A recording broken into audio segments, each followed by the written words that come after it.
ఈ టైం కొంచెం తక్కువ ఉండడం వల్ల ఒక నలుగురిని అకామిడేట్ చేసాం సార్. ఇప్పుడు తేజస్విని గారు ఇందాక క్వశ్చన్ అడిగారు కదా సార్, ట్విట్టర్లో మీకు సజెషన్ ఇవ్వడానికి ముందుకు వచ్చిన ఆమె భూమి ఎన్జిఓ అడుగుతున్నారు సార్. తేజస్విని అన్మ్యూట్ చేసుకుని మాట్లాడుతున్నారు. Very good afternoon, Chandrababu. All the dignitaries in the call. Sir, ఇంట్లో అందరూ బాగున్నారు కదా సార్? మీరు బాగున్నారమ్మా? చాలా బాగున్నాం సార్. సో ప్రతిభని ఇంటి పట్టున ఉంచితే ప్రపంచానికి పుట్టగతులు ఉండవని ఒక సామెత విన్నాను సార్ ఎప్పుడు. నాకు ఇప్పుడు అది కళ్ళెదుటే కనిపిస్తున్నట్టుగా ఉంది. అలాగే మనం నా చిన్న వ్యూ ప్రకారం బీయింగ్ ఏ సాఫ్ట్వేర్ ఇంజనీర్ ఒక 5 పాయింటర్స్ ఏ విధంగా మనం కరోనాని ఇంకా బెటర్ గా కంట్రోల్ చేసి ఉండొచ్చు అని నా వ్యూ ప్రకారం ఒక 5 పాయింటర్స్ చెప్దాం అనుకుంటున్నాను sir. So the first pointer is, మనకి మార్చ్ లో చూసినట్టయితే మనకి ఆంధ్రప్రదేశ్ లో కరోనా కేసెస్ 0 ఉంది. సో అప్పుడు మనకి తెలుసు క్లియర్ గా కరోనా క్యారియర్స్ ఎవరు అంటే, మనకి ఇంటర్నేషనల్ ఎయిర్పోర్ట్స్ ద్వారా ఫ్లోటింగ్ ఉంటే కరోనా క్యారియర్స్ ఎక్కువ అవుతారు. సో మనకి న్యూలీ ఫార్మ్డ్ స్టేట్ కాబట్టి మనం చూసినట్టయితే లాస్ట్ ఇయర్ వరకు ఎంటర్‌ప్రెన్యూర్ సమ్మిట్స్ అని, మీటింగ్స్ అని ఎప్పుడు మనకి ఫ్లోటింగ్ ఎక్కువ ఉండేది ఇంటర్నేషనల్ ఎయిర్పోర్ట్స్ లో. ఫార్చునేట్లీ ఈ సిచ్యువేషన్ ప్రకారం మనకి వెళ్ళడమే తప్పితే మన ఎయిర్పోర్ట్స్ లో ఇన్కమింగ్ చాలా తక్కువైపోయింది 1 ఇయర్ నుండి. సో దానివల్ల మనకి చాలా వరకు it's easy to manage, covid carriers తగ్గిపోయారు కాబట్టి. So test, trace and treat mechanism ఏదైతే మన కేరళ వాళ్ళు ఫాలో అయ్యారో అది కనుక మనం స్టార్టింగ్ లో స్ట్రిక్ట్ గా ఇంప్లిమెంట్ చేస్తుంటే 70% of the covid cases would have control by now. కానీ ఇప్పటికి కూడా లేట్ అయిపోయింది లేదు. సో ఇంటర్నేషనల్ బార్డర్స్ ఏవైతే ఉన్నాయో ఇంకా ఎయిర్ ట్రావెల్ అనేది ఫ్రీ ఫ్లో జరగబోతుంది ఫ్యూచర్ లో. సో అట్లీస్ట్ ఇప్పటి నుంచి అయినా test, trace and treat mechanism ని ఇంకొంచెం స్ట్రిక్ట్ గా ఇంప్లిమెంట్ చేస్తే రాబోయే డేంజర్ నైనా ఎదుర్కోవచ్చు. This is the first pointer. And second thing is, కరోనాని ఎలా కంట్రోల్ చేయొచ్చు అంటే, నేను చాలా కామన్ గా వింటున్న ఒక ఐడియా వచ్చేసి lockdown. So lockdown according to me is definitely not a solution, because already మనకి 3 months స్ట్రిక్ట్ లాక్డౌన్ ఇంపోజ్ చేశారు. దానివల్ల బిలో మిడిల్ క్లాస్, పావర్టీ వాళ్ళందరూ, డైలీ వేజెస్ మీద డిపెండ్ అయ్యే వాళ్ళందరూ చాలా సఫర్ అయ్యారు. అండ్ సో మనకి కానీ అంత సఫర్ చేసి ఇంత బాధపడ్డాక కూడా ఏమన్నా యూజ్ ఉందా, పర్పస్ సాల్వ్ అయిందంటే లేదు. 7 to 9, 7 to 12 ఇవి రెస్ట్రిక్షన్స్ తీసేస్తున్నాం, ఈ టైంలోనే వెళ్ళి గ్రాసరీస్ తెచ్చుకోండి అని చెప్పడం వల్ల ఏమైందంటే, అందరూ కూడా ఈ టైం దాటితే మనకు గ్రాసరీస్ దొరకవేమో అని చెప్పి దాదాపు ఊర్లో ఉన్న ఎక్కువ పర్సెంటేజ్ ఆఫ్ జనం ఒకే చోట అక్యుములేట్ అవ్వడం వల్ల, లేకపోతే ఒకే చోట గ్యాదర్ అవ్వడం వల్ల, ఈ మాస్ గ్యాదరింగ్స్ వల్ల చాలా వరకు వైరస్ స్ప్రెడ్ అయింది. ఇన్స్టెడ్ మన గవర్నమెంట్ ఏం చేసి ఉండొచ్చు అంటే, వీళ్ళకి జీవనోపాధి పోకుండా, ఈ కరోనా వైరస్ స్ప్రెడ్ అవ్వకుండా మొబైల్ మార్కెట్స్ ని గనక ఏ ఏరియాకి ఆ ఏరియాలో స్ట్రీట్ వెండర్స్, బిజినెస్, చిన్న బిజినెస్ పీపుల్ ని వీక్లీ ట్రైస్, అంతకన్నా ఎక్కువ గ్రాసరీస్ ఎవ్వరు ఎవ్రీ డే వెళ్ళి కొనుక్కోవాల్సిన అవసరం ఉంటుందని నాకైతే అనిపించట్లేదు. సో వీక్లీ ట్రైస్ గనక మొబైల్ మార్కెట్స్ ని వీళ్ళ లైవ్లీహుడ్ ని సపోర్ట్ చేస్తూ ఈ పర్పస్ ని సాల్వ్ చేస్తూ గనక చేస్తుంటే చాలా కేసెస్ కంట్రోల్ చేసి ఉండగలమని నా opinion. And third thing is hospitals పద్ధతి. సో మనం ఇప్పుడు మార్చ్ లో వరకు కరోనా వైరస్ అనేది ఒక డిసీజ్ సార్, కానీ ఈ రోజు కరోనా వైరస్ అనేది ఒక బిజినెస్ అయింది. ఇది మనం అంతా ఒప్పుకున్నా ఒప్పుకోకపోయినా, అన్ని హాస్పిటల్స్ అని నేను చెప్పను, but then 20% of the private hospitals, labs అన్ని they are making benefit out of this. మీకు తెలుసో లేదో సార్, మీరు ఆన్లైన్ కన్సల్టేషన్ గురించి మాట్లాడుతున్నారు. ఆన్లైన్ కన్సల్టేషన్, నాకు తెలిసిన వాళ్ళు family they tried consulting A doctor online. For 1 week they are charging 20,000 just to connect with the patient on phone. So this is how the situation is on ground. On ground లో situations, ఒక patient, ఒక normal patient మనం కరోనాతో హాస్పిటల్కి వెళ్తే 1 to 10 lakhs వరకు spend చేయాల్సి. So ఇవన్నీ ఒక మిడిల్ క్లాస్ పేషెంట్ కి ఇట్స్ నాట్ ఈజీ. సో నేను ఇప్పటికిప్పుడు చైనాలో లాగా 10 days లో ఒక 1000 bedded హాస్పిటల్ ఎవ్రీ డిస్ట్రిక్ట్ లో కన్స్ట్రక్ట్ చేయండి అని నేను గవర్నమెంట్ కి చెప్పను. కానీ ప్రతి గవర్నమెంట్ హాస్పిటల్ దగ్గర, ఇందాక నేను ఏదైతే చెప్పానో, ప్రతి గవర్నమెంట్ హాస్పిటల్ దగ్గర మనం క్యాంప్స్ వేసుకోగలిగితే, క్యాంప్స్ ఇన్ ద సెన్స్, ఆ క్యాంప్ లో ప్రయారిటీ, క్రిటికాలిటీ అండ్ ఏజ్ అన్న 3 మనం తీసుకొని, ఎవరికైతే వెంటిలేటర్ సపోర్ట్ అవసరమో వాళ్ళని మాత్రమే మనం హాస్పిటల్లోకి ట్రీట్మెంట్ కి పంపిస్తే వీ కెన్ సేవ్. అండ్ కొంతమంది పాపం హాస్పిటల్ బయట మనం ఈ రోజు వీడియోస్ చూస్తున్నాం, చాలా మంది నేను హాస్పిటల్ బయట ఉన్నాను, లోపలికి ఎంట్రీ లేక నేను చనిపోతున్నాను అని చెప్పి చాలా మంది వీడియోస్ పెట్టారు. చాలా బాధాకరం. ఇంత అడ్వాన్స్డ్ టెక్నాలజీ ఉన్న ఈ కంట్రీలో, ఈ ఎరాలో మనము కనీసం ఒక పేషెంట్ ని డాక్టర్ తో యాక్సెస్ చేయించలేకపోతున్నాం అంటే what are we going, where are we going అన్నది నాకు అర్థం కాలేదు. సో బయట క్యాంప్స్ పెట్టి ఎవరికైతే జస్ట్ మెడిసిన్ తో క్యూర్ అయ్యే వాళ్ళు చాలా మంది ఉన్నారు కరోనా అయినా కూడా. సో వాళ్ళందరికీ బయట క్యాంప్స్ లోనే ట్రీట్మెంట్ ఇచ్చి పంపించేయచ్చు. And one more thing is doctors ఇంకా హాస్పిటల్ స్టాఫ్ వాళ్ళందరూ వాళ్ళ 100కి 200% ఇచ్చి చేయబట్టే వాళ్ళందరి సేవల వల్లే ఈ రోజు 3,48,000 రికవరీ రేట్ ఉంది మన స్టేట్. వాళ్ళు కనుక లేకపోయింటే ఐ కుడ్ నాట్ ఇమాజిన్ అసలు మన స్టేట్ ఈ రోజు ఈ రకంగా మనం మాట్లాడుకోగలమా లేదా కూడా నేను ఇమాజిన్ చేయలేను. కానీ స్టిల్ చాలా మంది పేషెంట్స్ డాక్టర్ కి యాక్సెసిబిలిటీ లేక చనిపోయిన వాళ్ళు ఉన్నారు. డాక్టర్స్ ని మనం బయట నుంచి తీసుకురావక్కర్లేదు. మనం చూసినట్లయితే మనకి మెడికల్ స్టూడెంట్స్ యుక్రెయిన్ నుంచి, రష్యా నుండి, ఫిలిప్పీన్స్ నుంచి, ఇంకా డిఫరెంట్ కంట్రీస్ నుంచి వాళ్ళ హోమ్ అయిన ఆంధ్రప్రదేశ్కి వచ్చినారు. More than 5,000 medicos. సో వాళ్ళ హెల్ప్ ని మనం తీసుకోవచ్చు. వాళ్ళకి స్టైఫండ్ ఇస్తూ, మీరు ఇందాక చెప్పారు స్టైఫండ్ ఉన్న డాక్టర్లకే ఇవ్వలేకపోతున్నారు. At least I don't think medicos free service చేయడానికి కూడా ఈ టైంలో ముందుకు రారు అని అయితే నేను అనుకోవట్లేదు. అట్లీస్ట్ యూజ్ చేయొచ్చు మనం మెడికోస్ ని యూజ్ చేసి.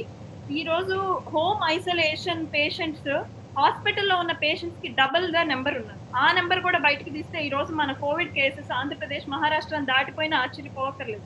సో హోమ్ ఐసోలేషన్ లో ఎంతో మంది పేషెంట్స్ ఉన్నారు. ఒక యాప్ డెవలప్ చేసి గవర్నమెంట్ ఆ యాప్ ద్వారా ప్రతి పేషెంట్ కి ఒక మెడికోతో డాక్టర్ తోనో ఆన్లైన్ కస్టమైజ్డ్ ప్రిస్క్రిప్షన్ ఇప్పించగలిగితే we could be able to save many life. And fourth pointer, rapid testing kits కానివ్వండి, పీపీఈ కిట్స్ కానివ్వండి, వెంటిలేటర్స్, ఆక్సిజన్ చాలా కొరత వల్ల మనం ఇంకొంతమందిని కోల్పోవాల్సి వచ్చింది. సో దాని గురించి చాలా తక్కువ మందికి తెలుసు, చాలా తక్కువ యూజ్ చేసింది ఏంటంటే AMTZ, which is Andhra Pradesh meditech zone. అది మన రాష్ట్రానికి ఒక వరం అని చెప్పుకోవచ్చు సార్.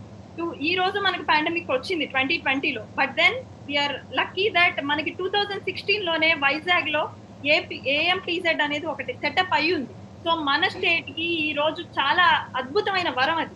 దాన్ని యూటిలైజ్ చేసుకొని ఎన్ని ర్యాపిడ్ టెస్టింగ్ కిట్స్ కావాలంటే అన్ని, ఎన్ని పీపీఈ కిట్స్ కావాలంటే అన్ని, we could have produced many. And instead మన కంట్రీ మొత్తానికి మనమే సప్లై చేసే క్యాపబిలిటీ, వైజాగ్ నుంచి వెళ్ళే క్యాపబిలిటీ మన AMTZ కి ఉంది. బట్ కంట్రీకి పంపించడం పక్కన పెట్టండి, మన స్టేట్ లో ఉన్న రిక్వైర్మెంట్స్ ని ఫుల్ఫిల్ చేసుకోలేని పరిస్థితికి రావడం చాలా బాధాకరం. సో ఐ హోప్ AMTZ ని ఫుల్ గా యూటిలైజ్ చేస్తే ఈ కిట్స్ ఏవైతే ఉన్నాయో వాటి కొరత కూడా తగ్గుతుంది. అండ్ లాస్ట్ పాయింటర్, ఈ పైన చెప్పిన 4 పాయింటర్స్ ఇప్పటి వరకు డాక్టర్స్ కానివ్వండి, మేధావులు కానీ చెప్పిన 100 పాయింటర్స్ ఇంప్లిమెంట్ అవ్వాలంటే ఈ 5th pointer is very important. Knowing the priority. Government should know the priority at any cost. ఎందుకంటే this is not something to experiment with. Government కి ఏ టైంలో ఏది ప్రయారిటీగా తీసుకోవాలి, ఏ కష్టాన్ని ఎప్పుడు సాల్వ్ చేయాలి అన్నది తెలియడం main task sir. For example మీరు ఇందాక చెప్పారు హుదూద్ టైంలో ఏదైతే ఉందో, ఆ టైంలో మీరు న్యూలీ ఫార్మ్డ్ స్టేట్ మనది. ఆ టైంలో మీకు అమరావతి, పోలవరం ఇలాంటి 1,00,000 సమస్యలు ప్రయారిటీలో ఉన్నాయి. But still you choose to go to Vizag and ఆ హుదూద్ సమస్య ఏదైతే ఉందో అప్పుడు సాల్వ్ చేద్దామని మీరు ప్రయారిటీగా తీసుకొని అక్కడికి వెళ్ళి గ్రౌండ్ లో కూర్చొని వర్క్ చేయించడం వల్ల మీ కింద ఉన్న అధికారులు అయితేనేమి, ఎంప్లాయీస్ అయితేనేమి అందరూ దాన్ని ప్రయారిటీగా తీసుకున్నారు. కాబట్టి ఆ రోజు హుదూద్ సమస్య వారంలో కాకపోతే నెలలో తీరిపోయింది. ఈ రోజు వైజాగ్ ఇలా ఉంది. అదే మీరు కనుక నేను అమరావతినే పట్టించుకుంటాను, హుదూద్ ఇప్పుడు నాకు ప్రయారిటీ కాదంటే ఈ రోజు కూడా వైజాగ్ కోలుకునేదో లేదో we could not imagine. So అలాగే గవర్నమెంట్ కూడా ఈ టైంలో కరోనాని కనుక చీఫ్ మినిస్టర్ గారే ఒక ప్రయారిటీగా తీసుకోకుండా ఈ టైంలో elections or some other task కనుక మాట్లాడుతూ ఉంటే ఆబ్వియస్ గా అధికారులకి ఎలాగ సీరియస్నెస్ వస్తుంది, ఆ కింద ఉన్న మెడికల్ టీమ్ కి ఎలాగ సీరియస్నెస్ వస్తుంది, అలాగే ప్రజలకు ఎలా సీరియస్నెస్ వస్తుంది. So covid is not something to take fun of, or covid ని మనం లేట్ చేసే కొద్దీ ఏదో తగ్గిపోతుందిలే అనుకోవడానికి ఇది సాధారణమైన ఇది కాదు. ప్రపంచం అంతా ఈ రోజు భయపడుతున్న ఒక విషయం. మన ఇంట్లో ఒక కుటుంబ సభ్యుల్ని కోల్పోతే మనకి ఆ బాధ ఏంటో తెలుస్తుంది. కాబట్టి ఇంకా నేను ఒక్కటే చెప్పదలుచుకుంటున్నాను, నాకు 1,00,000 రూపాయల శాలరీ వస్తుంది, 2,00,000 రూపాయల శాలరీ వస్తుంది, నేను అమెరికాలో ఉంటాను, ఏ గవర్నమెంట్ వచ్చినా నాకు సంబంధం లేదు, నా జీవితం ఏమి ఇంపాక్ట్ అవ్వదు, నాకు ఇష్టమైన వాళ్ళకి ఓటేస్తాను, నేను ఒక ఛాన్స్ ఇచ్చి చూస్తాను అనుకున్న వాళ్ళందరూ కూడా ఈ రోజు హాస్పిటల్ బయట బెడ్లు లేక నుంచున్న పరిస్థితి వచ్చింది. సో నేను చెప్తున్నది ఒక్కటే, ఒక సమర్థుడైన నాయకుడు ఉంటే మనకి పరిస్థితి రాదు. కాబట్టి I request everybody to think twice before vote. Thank you so much.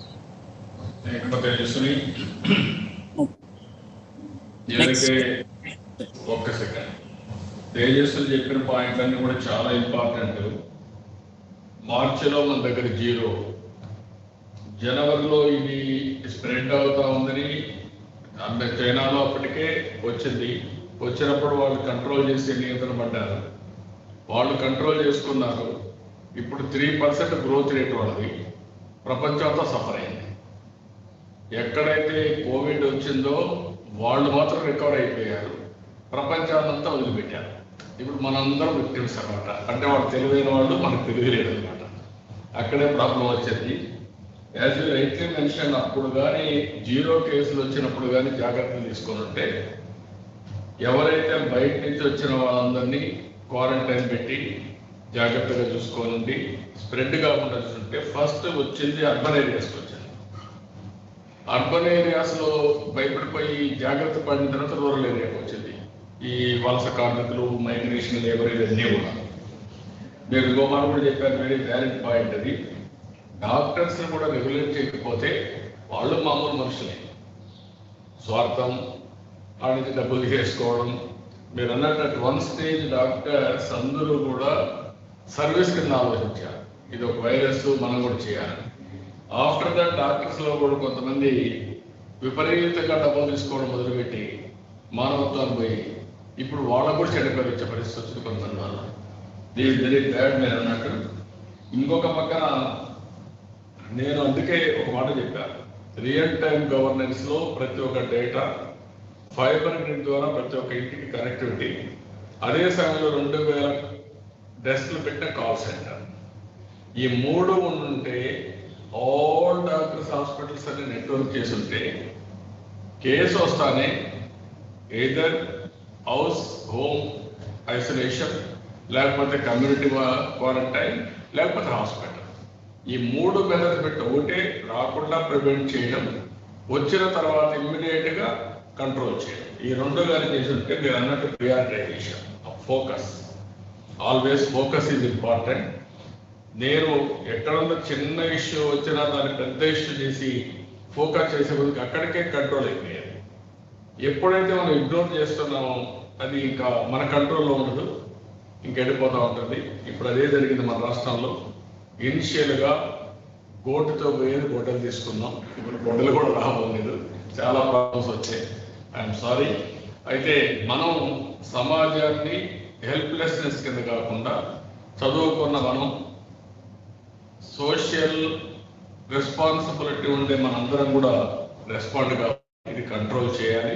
మన బాధ్యతను తీసుకొని ప్రజల్లో అవేర్నెస్ తీసుకొచ్చి మళ్ళీ సమాజాన్ని పరిరక్షించుకునే బాధ్యత, ప్రభుత్వం పైన ఒత్తిడి పెంచే బాధ్యత మనం తీసుకోవాలి. Thank you. ఎక్సలెంట్గా చెప్పారు. Thank you. Thank you. Thanks Tejaswin గారు. నెక్స్ట్